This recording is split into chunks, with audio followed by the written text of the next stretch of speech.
The Athletic is the home of the best sports journalism all in one place. You can go to theathletic.com, get yourself a subscription. It is incredibly cheap and incredibly useful. And from Pleasanton, California, a local kid made good. In my opinion, the best basketball reporter they have. But, obviously he's a humble dude. But it's my show, so I can say what I want. It's Sam Amick. Hello, Sam. Hello, David. Good morning. How are you, sir? I'm good. How are you? Doing just fine. It's been a while. How you been? About 7 hours? Yeah, about 7.5 hours? Yeah, well, there goes our cover. Hey, this is the problem when you talk off the air more than you talk on the air. Have you already made public the thing you're doing here in a couple weeks or no? Because I can still cover it, huh? No, I think so. I actually wrote the other day. Actually, that's good. That'll be a window into giving you a hard time. Thanks for reading, Dave. You missed my column the other day where I candidly discussed the mixed emotions of going to the Orlando bubble and the prospect of being away from the family for 7 weeks. Oh, yeah, I did read that. You were saying how you were going to the bubble and it was going to be tough being away from your family. You did read it. I'm so honored. Yeah. Okay, I'm just making sure. Yes, right. I have. I'm going August 20th, and I get to give you a quick rundown of the process because it is somewhat interesting. Like, you got to go in a day in advance to get a test outside the bubble. Right. So it's 2 nights in a hotel outside, but then I think, let's go ahead and hopefully assume a negative test. That one of those days, after I take the test, I have to, just stay in the hotel room. One of those days will count towards my quarantine, and then you go on the inside. And so I'm not the greatest at math, but I think that would then be 6 additional days of quarantine inside before you're off and running. 6 additional days. Well, do you have anything planned? Like, are you bringing a Nintendo Switch with you? Great Something? Question. What are you going to do for fun? So, great question. Yeah. I have given this great thought. The other part where I'm torn is you talk to the writers out there, and they're all incredibly busy. Now, obviously, when I'm quarantined, I can only be so busy. I'll be jumping on Zoom calls like I do now a little bit. I'll be writing about the playoffs, but it's all going to be remote. So I may have negotiated, and Dave, you and I have talked about video game stuff recently. Yes. So I hit my nephew, who's I think 25 at this point, and I said, "Hey, I got an issue." I said, plan A is I go buy a PS4 because I don't have one because we have an old PS3. Good plan. And I was like, but the second I buy the PS4, I'm going to regret it because PS5 is around the corner. True. And I was like, or I just take our PS3 and my children hate me because that's one of their favorite video game systems, so that's not ideal. Okay. And then I was like, plan C is I don't do anything and I'm going to be gouging my eyes out with all this free time. Terrible plan. Yeah. So good old nephew is coming through in the clutch and letting me borrow the PS4. Yes! And with it, your favorite game, The Last of Us 2. Okay.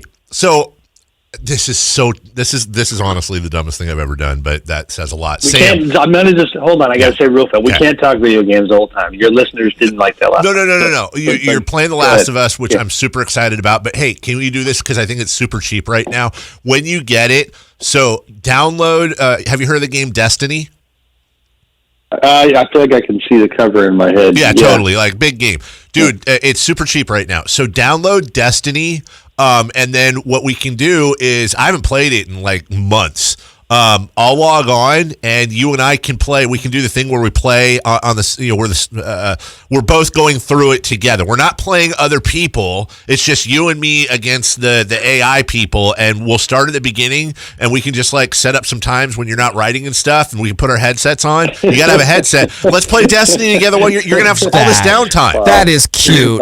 Come on. Yes, it's so cute. Super I feel cute. like I'm now my 13-year-old who does this every day. I am super excited to have playing Destiny with Sam Amick updates. You're going to have 6 days. Well, we'll play around your schedule.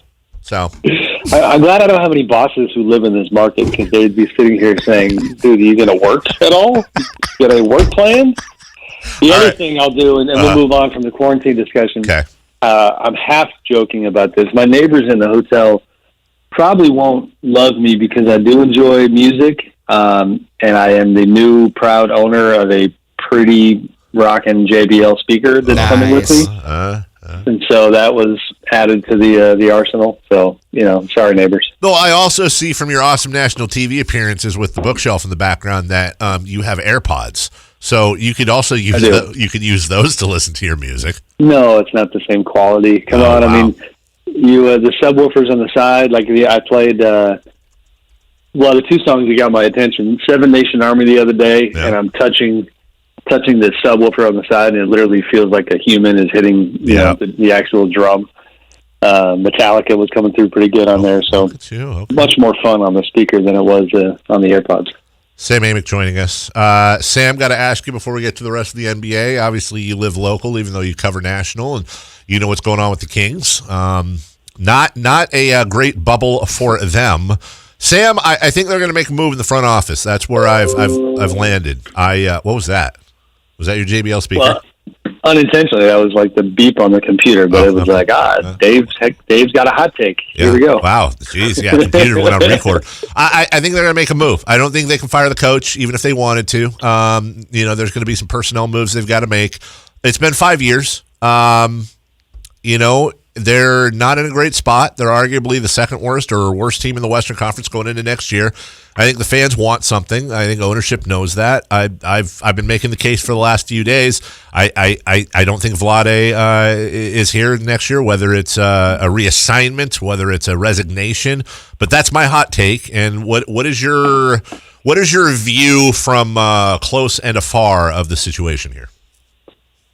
Yeah, I mean, like you said, we blew our cover already. We chatted about it last night a little bit. The one thing that's always been the distinction between your job and mine, and they both have the goal is to have a ton of substance. You have to do research and be right about things. No, I mean, people know. They can't sleep on the fact you don't sit here with the mic and spit what you spit and move on. I mean, you talk to people for sure. I just, in the current, right now, the intel that I'm getting is that I would probably handicap against your prediction. Mm-hmm. Now, that doesn't mean, I do definitely sense this uncomfortableness in the air. And full disclosure, at different times, I don't have, how would I put this, total clarity from the top by any means when it comes to having, looked Vivek in the eye and gotten his 2 cents in the kind of way that could guide the reporting. So, I think that Vlade resigning would surprise me. I think that it's funny because there's a little bit, this goes beyond the Kings, but a little defensiveness around the league when it comes to, all these organizations have gotten hammered financially, and then they don't want that to become part of the narrative, because they want, in a perfect world, for the fans to believe that they only make the choices that are best for the organization, no matter what other pressures might exist. And that's just, I think it's pretty realistic to understand that a team like the Kings has lost a ton of cash. Yeah. And so I think paying people off right now, even if it wasn't that much money, it's just the optics of it are terrible. They've had people lose jobs. You know what I mean?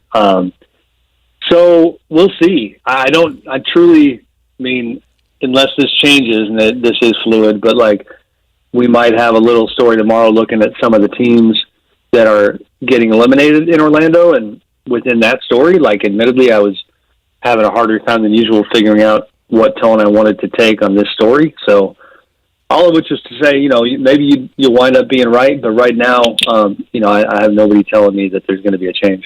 Sam Amick from The Athletic joining us. Sam, let's say, obviously we're all speaking theoretical here. There is no change to the front office. Do you get the sense that ownership is going to then push the front office to make roster moves given how the season shaped up?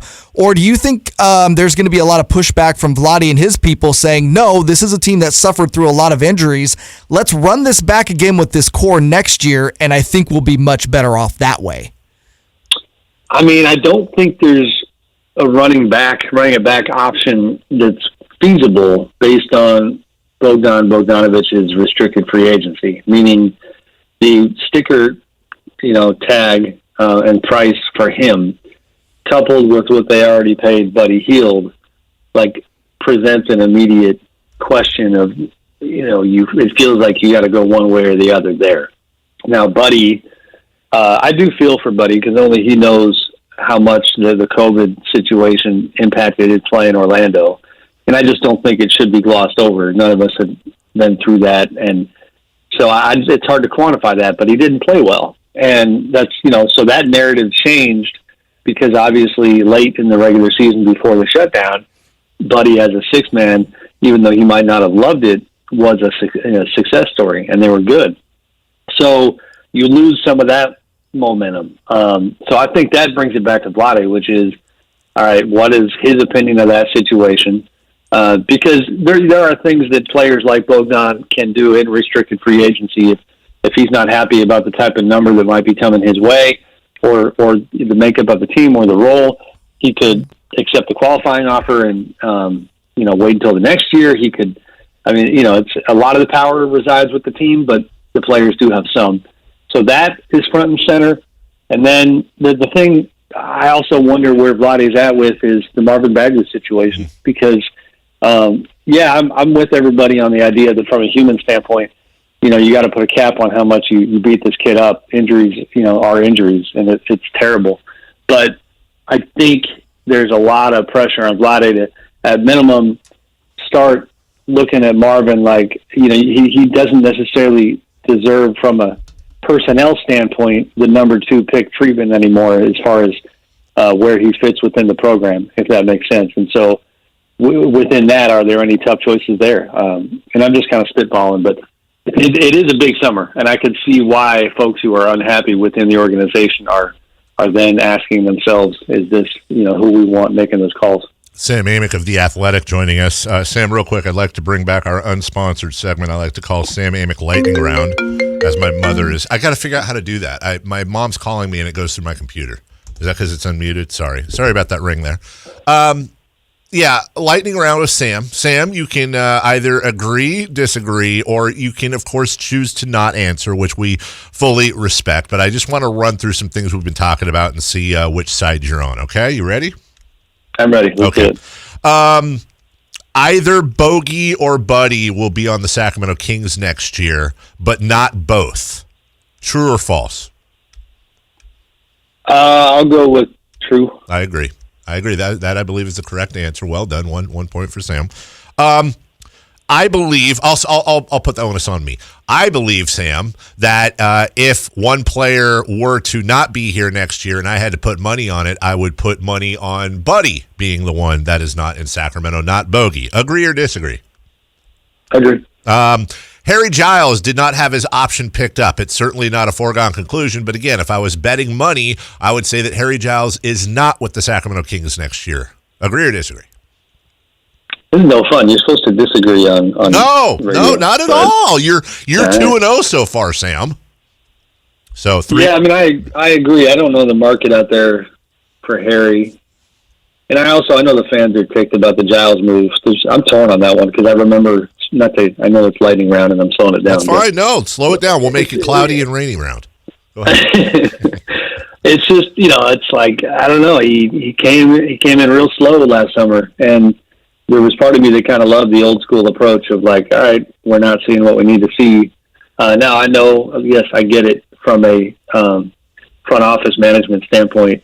The move is certainly to pick up the option to retain control of that situation. But like you and I have talked about offline, that's one of those kind of salt in the wound things that obviously is under the fan skins quite a bit. It's like, it's different, but I put that in the cat. You have the Luka stuff on one hand, and then you have, Michael Porter Jr. going off for the Nuggets, Bol, who the Kings had a shot at. Harry, that's kind of all in the, like you said, it's not the knife wound, it's the salt in the wound. Final question for you. Without any moves in the offseason, just going into it right now, I have the Kings handicap to either finish as the second worst or worst team in the West based on talent, based on cap, and based on draft futures. Would you agree or disagree with that? Bottom two. Bottom two. Bottom two. Flirting with Yeah, Minnesota. man. Jeez, I don't even think it's close. Yeah. Like, that's the thing. I mean, the thing that, and I just cheated, look at the standings. Yeah. It's like, okay, the Warriors are back in some capacity. The T-Wolves are going in the right direction, I believe, at least marginally. The Pelicans they probably have a new coach, but they've got their core. The Spurs are a wild card, but it's the Spurs. They're not going to hit the bottom. And the Suns are unbeatable. So, right. So, yeah. That's fun. And by the way, the Timberwolves. Here's my thing. Yeah. A new GM ain't fixing that. Sure. Like, it's not changing. And that's, you and I, full disclosure, the one box we never did check in our conversation last night was, we threw a few names around, but like, you can't, I'm a sucker for like, don't tell me X is going to happen if you can't tell me, what Y is. If that makes sense. Like, Agreed. I don't know if it's not him, then who? And I should say the quick side thing too, like, I'm curious, I think it's interesting, the Joe Dumars dynamic that is emerged a little bit where he's more involved, and that's something that has been on my radar. He's an advisor, obviously, and is spending more time with Vivek now. But again, the way that was kind of framed to me is that Joe and Vladdy get along well and work together well, and there's kind of a somewhat of a synergy there when it comes to keeping the owner relatively content. So those are all the dynamics that we're watching. Bonus question, and then I'll turn it over to Jay because I'm hogging the interview here. We have to go after this? Well, I completely screwed Jay out of this interview. Oh, man, I'm sorry, Jay. That's my fault. Not your fault, his. Mount Rushmore of horrific draft picks in recent NBA history. Greg, considering not just the player themselves, and not emotional because these are injuries, but also who was missed. Greg Oden, Sam Bowie, Darko Milicic, who, by the way, was picked by Joe Dumars, and Marvin Bagley. Now, is it too early, in your opinion, to say that, or do you see it as shaping up to be those are the four most unfortunate misses in recent NBA history? Is that too dramatic of a statement right now? I don't know. I mean, we might be missing somebody, and yes, I think it's too early for Marvin. You could have a miracle year number 3. Sure. Where he gives you, 18 and 8 and looks, and he's on the up and up. There have been plenty of players that came along a few years in. So too early for Marvin's inclusion. You're a bad person for including him. I'm rooting for him, Sam, so much. I really am. But I am a bad person. I'm rooting for him, truly. Yeah. But yeah, I know you're putting him with Bowie and Oden because you've got. Listen, you know this. You've got Darko sandwiched by LeBron and Carmelo, and Dwayne Wade and Chris Bosh below him. Greg Oden was ahead of Kevin Durant. Sam Bowie, we all know the story there. And sadly, and I love Marvin and I'm rooting for him, but he's actually played less games as a percentage than Oden or Bowie did in their first 2 years in the league. And you've got Luka behind him. I mean, this has. Well, it's not. I'm now on your side from this standpoint. It's not just. And this is the hard part, man. It's not just Luka anymore. Like you talk about, like the Darko one. You're gonna mention LeBron and you're gonna mention Melo. Right. But with this draft, and this is something that really only surfaced in the last couple of weeks, it's like, DeAndre Ayton is doing great things. Again, the Kings didn't have a chance to get Ayton, but that draft class, Jaren Jackson Jr. just got hurt, but he's a pretty good player. Yep. Trae Young is killing it. All-star. Why am I? And then you've got the Michael Porter Jr. one is tough because he was on the Kings short list, and Vladdy thought seriously about taking him even with the back problems with their top pick, with number 2 up until not the very end, but like close to the end. Sure.